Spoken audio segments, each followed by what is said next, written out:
Assalamualaikum warahmatullahi wabarakatuh.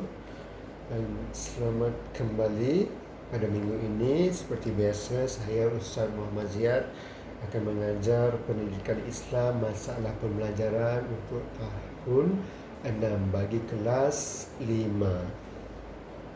Okey, pada minggu ini kita mempelajari surah Al-As.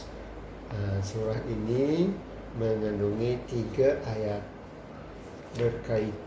Surah ini berkaitan dengan kepentingan masa. Okey. Sebelum kita memulakan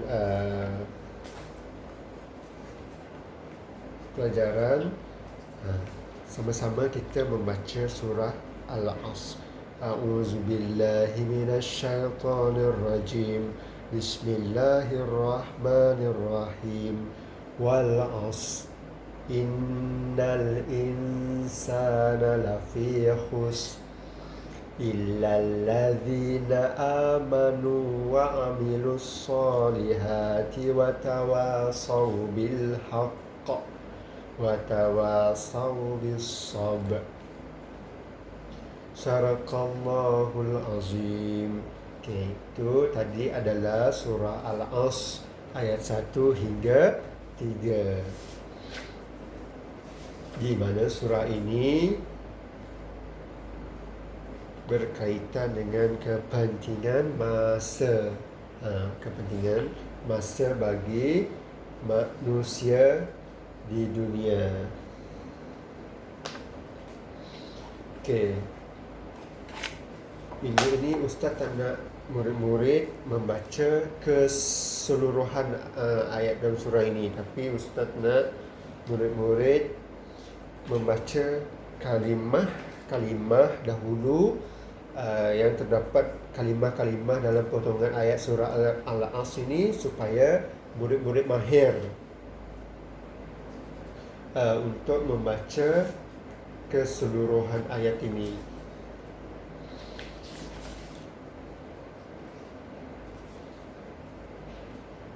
Okey, contoh yang pertama.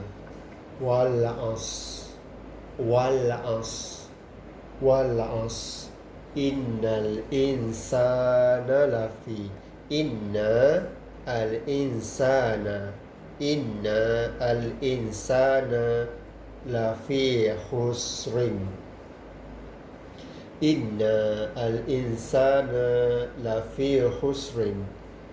Illallazina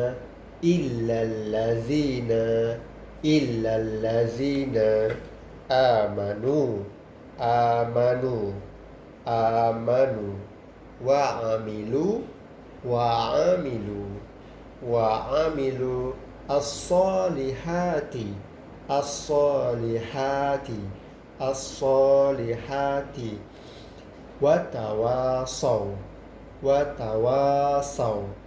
watawasau bil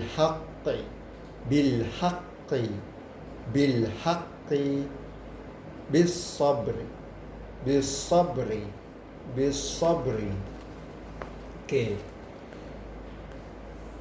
Ini kalimah-kalimah dari potongan ayat surah Al-As. Ustaz sarankan kamu membaca kalimah-kalimah yang telah dibahagikan ini sebelum kamu membaca surah yang membaca ayat 1 sampai 3. Yang pecahan-pecahan ayat ini bagus untuk kita memahirkan kita dalam segi pembacaan yang betul sebelum kita membaca keseluruhan dalam surah Al-As ini. Ustaz harap murid-murid berulang kali mengulang kaji pembacaan mengikut pecahan-pecahan yang telah kita baca sama-sama tadi. Okey. Seterusnya Ustaz nak tunjukkan latihan yang terdapat dalam surah Al-As yang kita belajar pada minggu ini. Di mana kita membaca surah Al-As. Okey. Di sini ada 4 latihan. Kita tengok latihan yang pertama. Lukiskan simbol senyum ini.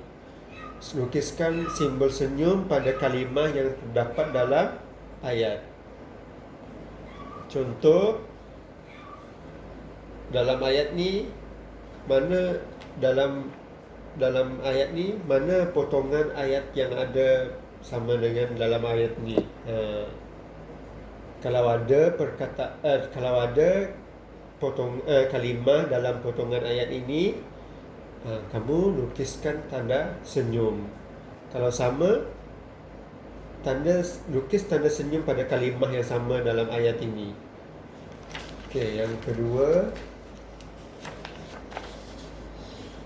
sambungkan huruf-huruf ini supaya menjadi satu kalimah yang terdapat dalam surah Al-As.